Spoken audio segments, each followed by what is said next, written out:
about to conclude the results collation process. At the moment, 96.6% of all voting stations in the country have declared results. The following provinces have already concluded: Mpumalanga, Northwest, Northern Cape, and the Western Cape. The province still with a bit of work to do is Gauteng with 433 voting districts to conclude. This has been a mammoth task, a mammoth responsibility. However, it gives us pleasure as the Commission that we are about to conclude what the Constitution demands of us. We will work throughout the night still today to ensure that we do not go to bed, back to bed, without concluding the process. It is our expectation that by midnight we would have concluded the 779 voting stations still to capture. On my part, really, I want to thank the media contingent that is here, that has journeyed with us during the course of the last few days. It has not always been an easy interaction at times, but one that was necessary in its robustness. And as we are about to conclude, my last word to you is that let's keep it up for South Africa. Thank you.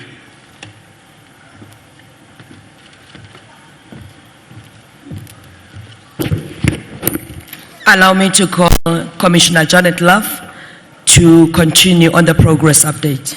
Commissioner Love.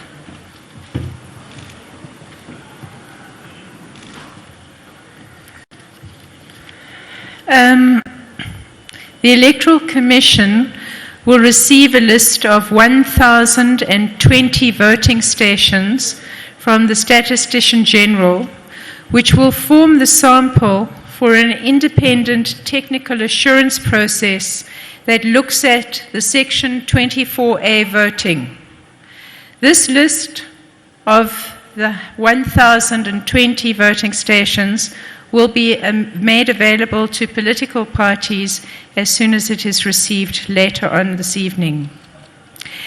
The Electoral Commission would like to express its gratitude to the Statistician General and his staff for the assistance which it has agreed rapidly and without hesitation to provide to us in the service of our country. The Electoral Commission further welcomes the findings of a number of international and domestic observer missions that have endorsed our elections as free and fair and broadly reflective of the will of the people. We would also like to thank the South African Police Services for the rapid way in which they have acted against voters who have alleged to have voted twice or have been attempting to vote more than once.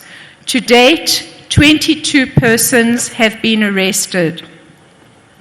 The Electoral Commission would like to thank the political parties for the cooperative way in which they have worked with the Electoral Commission during our electoral process. The Commission is disappointed by the conduct of some parties in breaching of the code, which disrupted orderly operations within our results center. However, we have written to the leaders of all the political parties expressing our concern in this regard. Thank you very much.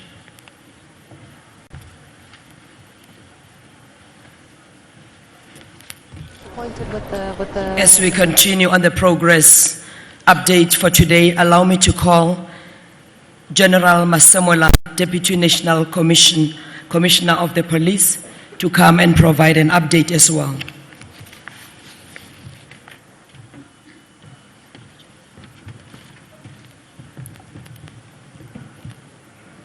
Thank you, Program Director, and good evening, ladies and gentlemen. There is one matter that I would like to clarify, the matter around the arrest of people that allegedly voted twice.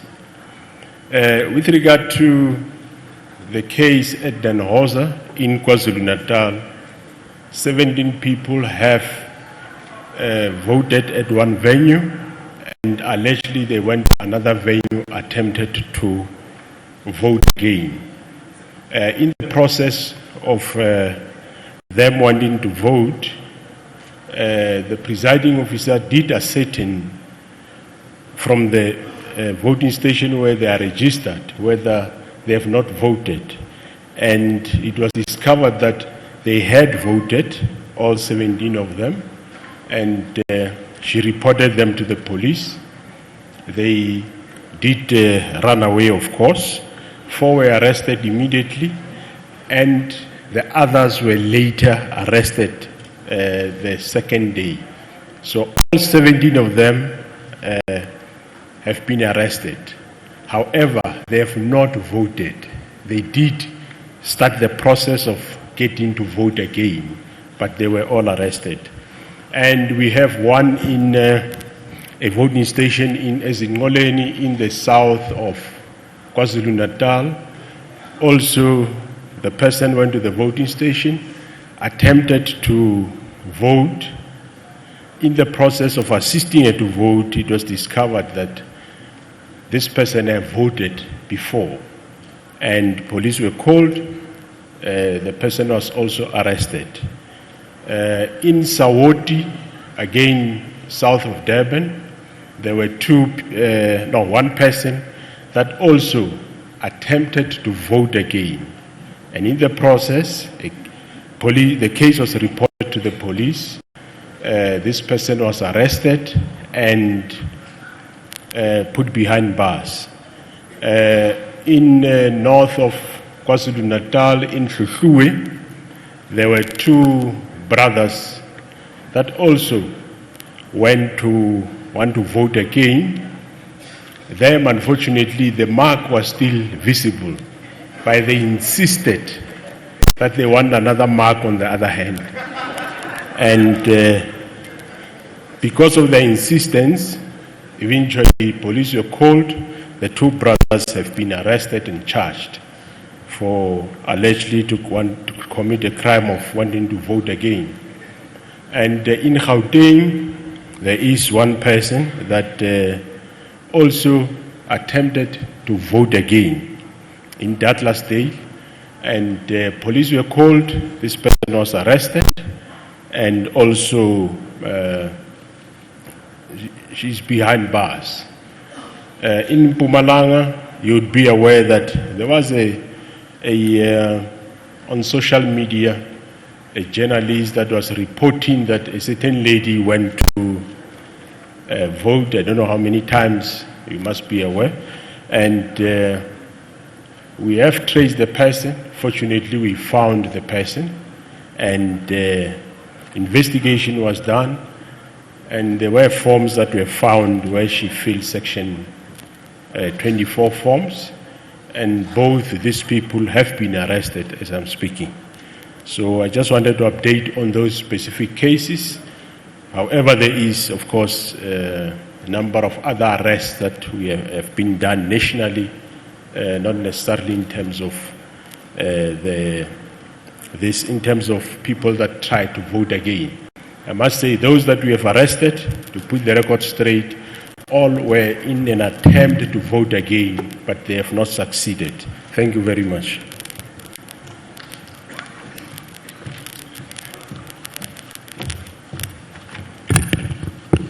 Thank you very much. I'm going to open the floor for questions.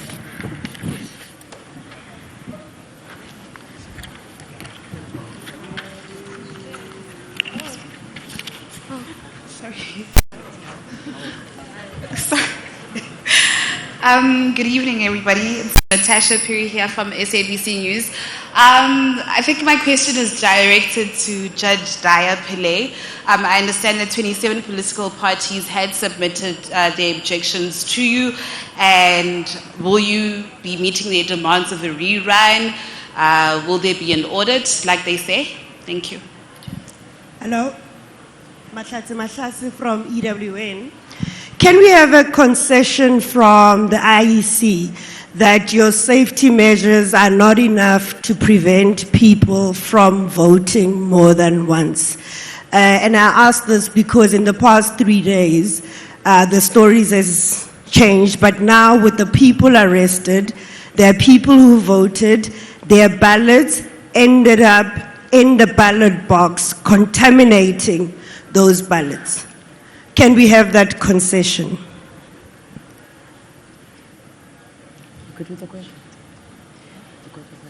Lisa Gatando from News 24. I just want clarity on one thing. I'm adding to my colleague's question regarding the disputes. Are we going to have a declaration tomorrow? Is this going to be the final day? Is tomorrow going to be the final day? I'm Ranjini Munswamy from TISO Black Star. I'd like to find out the methodology of the audit process. How did you choose the 1,020 voting stations to be audited, and how are they going through the process of verification? Thank you. Marianne Merton from the Daily Maverick. A follow-up question directly to that.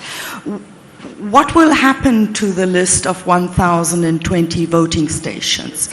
Have you done the audit there? Are you expecting political parties to get involved to do the audit? How long will the audit take? You calling it a verification process now, okay? And have you made any findings? Have you received findings from the Statistician General on this 1,020 voting stations? If you have received a finding, what is it, please? Thank you. Can I only take the last question to allow the panel to respond? Good evening. Sipho Kekana from SABC Digital News. There has been a lot of talk and reports around the credibility of these elections and the integrity of your process. What is the IEC going to do differently in the future to make sure that we do not find ourselves in this position where there are a lot of questions being asked about your processes? And secondly, you have a voter's roll, you have a database where you have all the people that are registered to vote. But when it comes to elections, there seems to be a very conscious but questionable decision to go manual. And what is the rationale behind that? Because it also raises a lot of questions, because it would seem it is convenient to a certain agenda. Thanks. Thank you very much. Let me allow the panel to respond.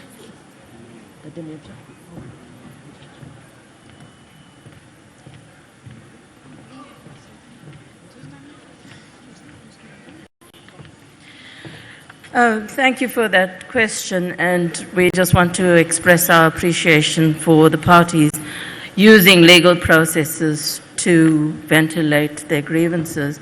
On that question of the 27 parties who have lodged or initiated a legal process, our lawyers are busy with it, and in due course you will be informed of how that process unfolds. For the time being, it's sub judice, and I hope you will exercise some patience to enable us to look into it. Thank you.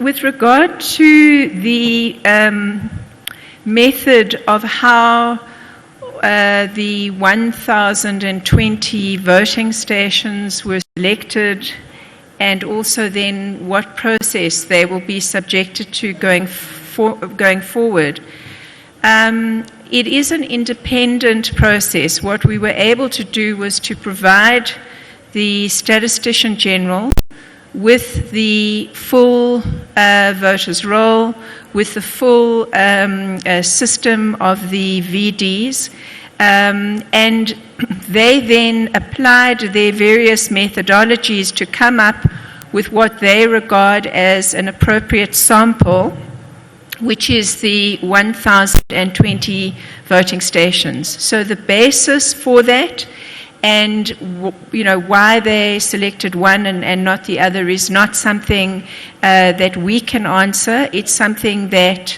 the Statistician General would be willing to, I'm sure, engage on now that we've had the opportunity to brief the political parties. There's a lot of terminology that is used, and I think it means different things to different people.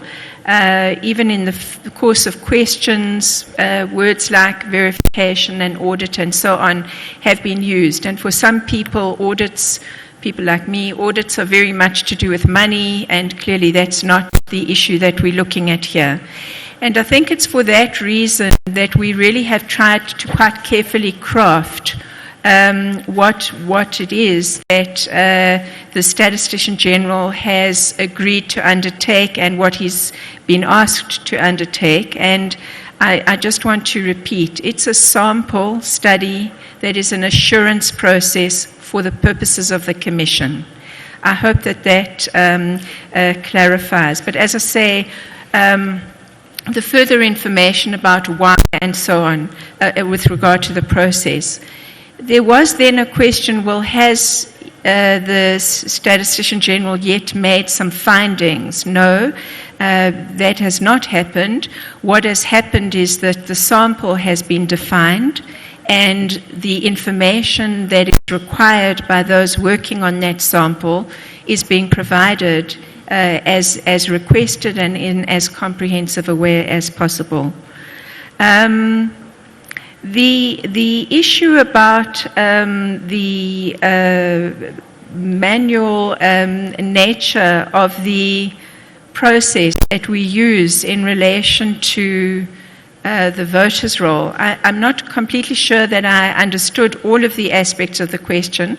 But just to assure the person who asked the question, the process that we are using on this occasion is no different to the process that we have used all along. We have a voters' roll. Yes, it is captured electronically for the purposes of review, for the purposes of updating and so on.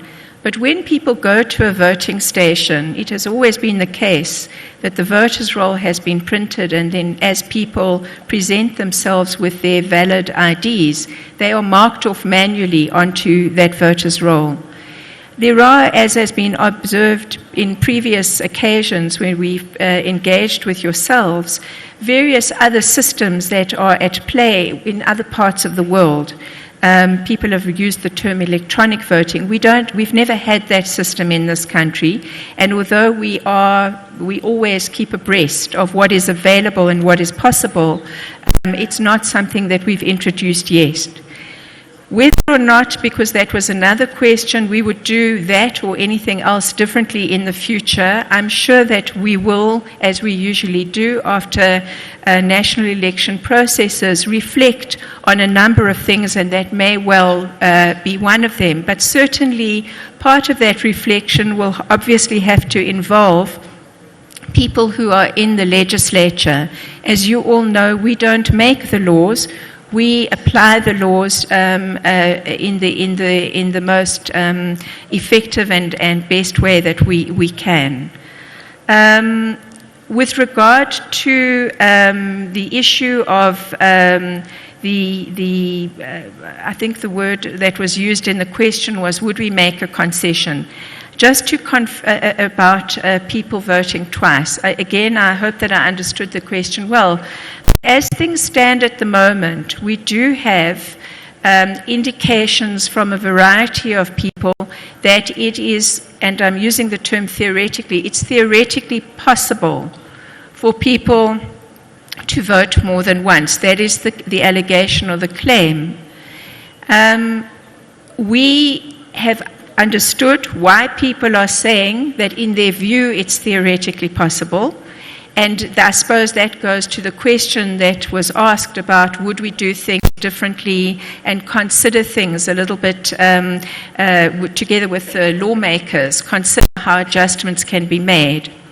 But the reality is, as we are here now, and as you've heard from the South African police services who have done the investigation of all of those incidents that we have followed up where we've been provided with specifics. Although attempts have been made, those cases that have been concluded, the finding has been that there was not yet any evidence of successful double or triple or whatever voting. And I think that's all we can say. Whether or not it's possible, theoretically it's one thing, and I think that goes to systems. At this stage, we have no direct evidence that that has happened. We've asked, of course, and continue to ask, for very specific information to be provided, and we have committed, as we've done, to following up each and every specific case, both in terms of applying the rule of law, but also in terms, obviously, of an investigation. And should we receive any specific information, we'll follow up accordingly. Thanks.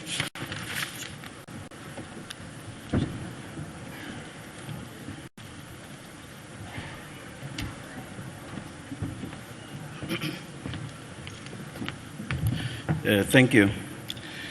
The questions that have been asked is whether we'll be declaring the results. I think we would like, just as a commission, to clarify something that appears to be a misunderstanding. According to our Act, the Chief Electoral Officer is responsible to conduct the election and deliver the outcomes. The commissioners independently and as individual independent commissioners will then apply themselves, take into context all the various objections and the objections that would have been received and complaints, and make up their minds as to what do they determine as the status of those particular results that are tabled by the CEO. We have not yet finalized that particular process, but we intend, without waste of any further time, to discharge our responsibility as we are required by our laws. And as matters stand, the plans continue on those bases. We will inform everybody if there are any plans that would be otherwise. But our plan is to make sure we discharge of our responsibility. At this stage, the CEO is busy discharging his responsibility, and we will then inform everybody as to the finality of the matter. But we don't intend to hold the country back from doing what we have traditionally done, declare the results as soon as we as commissioners have satisfied ourselves, taking into consideration what is prescribed in the Act with respect to objections and any complaints. Thank you.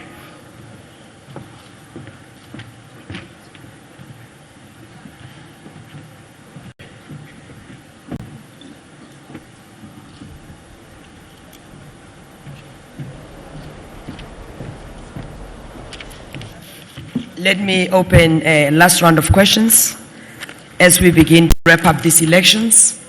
May I take, colleagues, can we just move the mic? Let's not sit on one person. If you have had an opportunity to ask a question, allow others to do so. Good evening. My name is Kaya Gogo from Independent Media. I'd like to know whether or not the independent audit was canvassed in the PLCs. What was the overriding sentiment to the independent audit?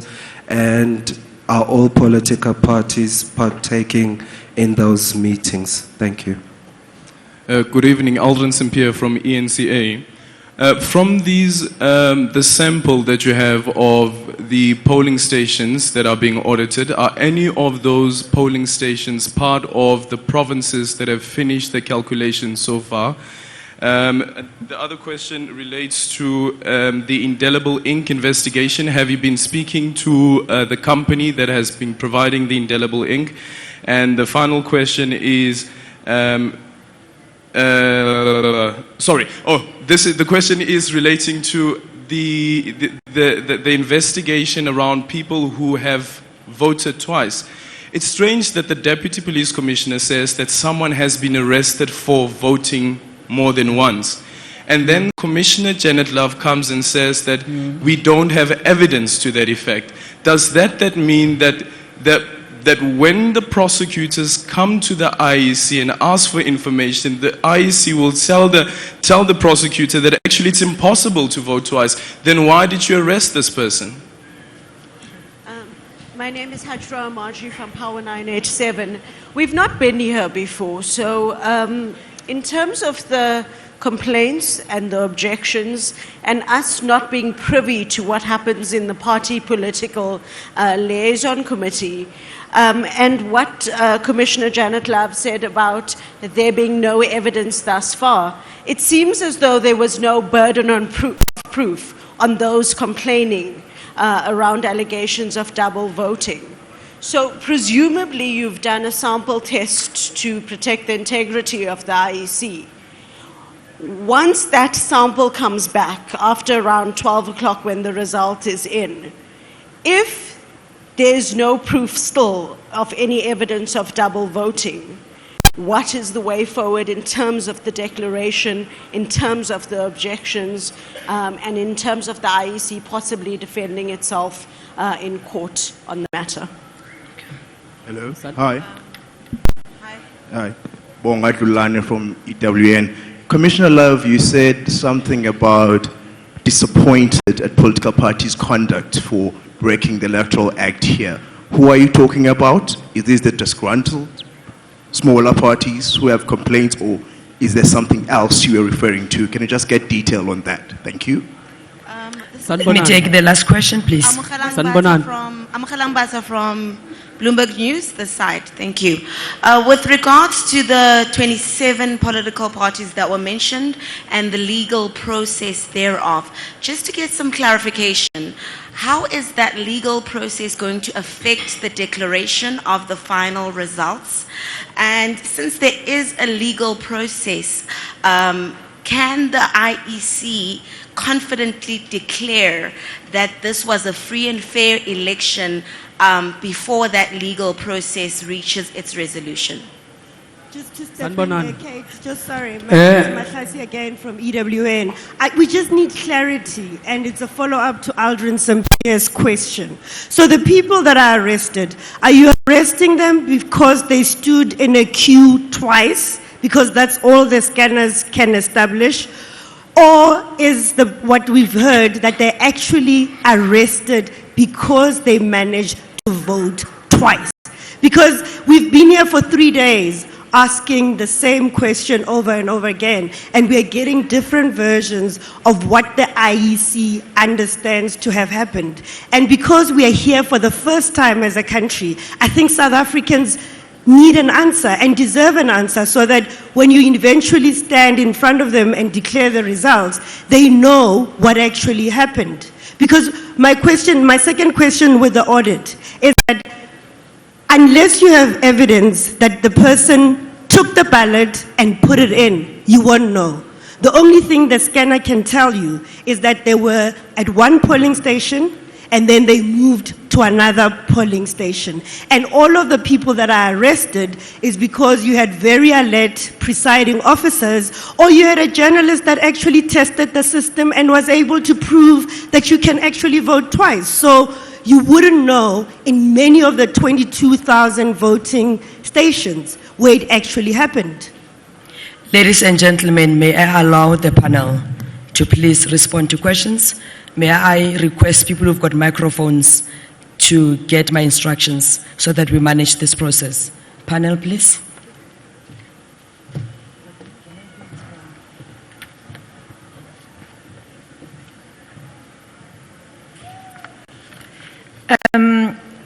The question was asked by Kaya with regard to the PLC, with regard to whether or not the sample study would be was discussed, and whether what the views and so on were. It has been discussed at a number of PLCs. And prior to us making contact with the Statistician General, there had been a very robust discussion, from what we understand, within the PLC, and a proposal was made. Initially, a proposal was made by one of the parties, calling for a very comprehensive process. And then a proposal was made by another party to say that is something that they would not suggest, and instead a sample study. And then a discussion happened within the PLC about a sample study. And in that meeting, before we took up contact with the Statistician General, there was agreement. Subsequent to that engagement, outside also of the PLC, there have been various other opinions expressed by some of the parties who were in the PLC, and some have distanced themselves and asked for other things. So beyond telling you that it's been the subject of a number of discussions of the PLC, it's not very clear what else to say. I think you'd have to engage with different political parties to see why, if they did change their minds, why they changed their minds, and so on. With regard to the indelible ink, we have caused a study to be done, but I'm going to allow the CEO to deal with that question, because that is something that he has been dealing with. Okay, I'm putting together a few questions that have been asked in the earlier round as well as in this round.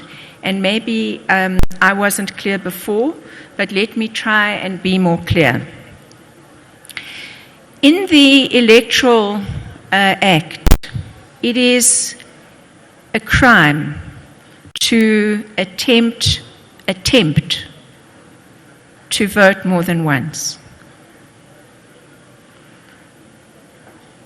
We have received information from various people and in various forms, political parties, about people who were identified in various ways for having done that, and therefore they were arrested. The arrest caused the South African Police Services to conduct an investigation, obviously with the assistance of the voting stations that were impacted in those cases where we have had specific information. And what you have heard from the South African Police Services is that in the cases they have done that investigation, even though people attempted, and for whatever reason, that's something that the court will deal with, but for whatever reason, the people attempted, but not any of those that they have come to the end of that part of the investigation was found to have actually voted twice. I hope that's clear. So nobody has been found to have have voted twice, but the mere attempt to have done so, whether you succeeded in doing so or you didn't succeed in doing so, just the attempt to do it is something that is punishable. He is quite willing to be asked, and he will speak again. He will speak again, so we don't have to have a dialogue, but I'm just answering the question that was raised with me as to what did I mean. You will hear again in terms of the report. It may be that people needed more clarity, but I just want to emphasize again, if you attempt to defraud in the manner that I've just mentioned, it is a crime. You may have other reasons, whatever they are, that will be the business of the court. I hope that one is clear. Thank you.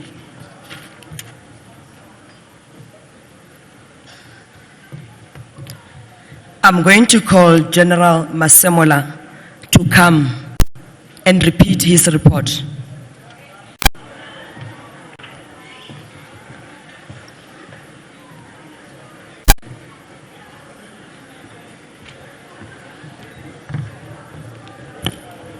Thanks, Chairperson. With regard to the case I mentioned at Mpumalanga, what I said is that the person claimed, I'm sure you have seen it on social media, the person claimed to have voted twice. We followed up, we arrested both the one that said he sent another one to vote. So that claim is under investigation. That's what I said. The other 17 and I think 20, I think I explained myself very well. There are those, I'm sure, that are on social media still claiming to have voted more than once. We are still looking for them. We plead with you, assist us in identifying them so that we can have more work with them. Thank you very much.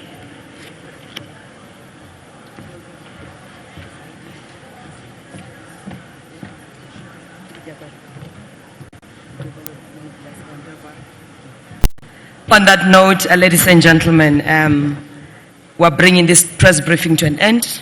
We still have a whole night to ensure that we complete counting of votes and we assist our officials to complete the process. Thank you very much. And to deal with all the objections. Yes. The whole night.